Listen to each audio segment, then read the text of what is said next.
In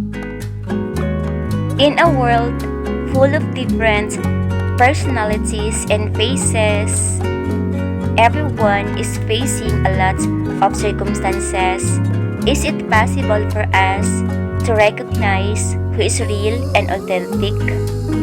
How can we keep ourselves low-key, kind, and energetic?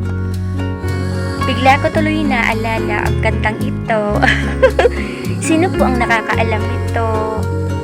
Bili ni pastor sa akin, ako raw ay manalangin.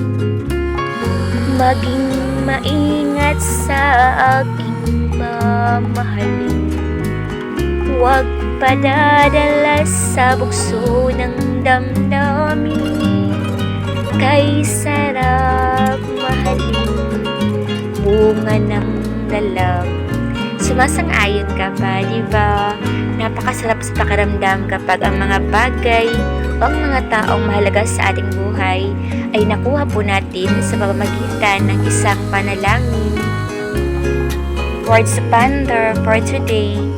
Everyone's heart is able to recognize who is real and authentic, no matter how numerous the people around us. Do you agree? Kaya pong malaman ng ating mga puso kung sino po ang mga taong tunay sa atin. Sumasang-ayon ka ba? On the other hand, huwag po tayong magpapalit lang ha. Bye everyone! Mag-iingat po kayo palagi ha. God bless us all.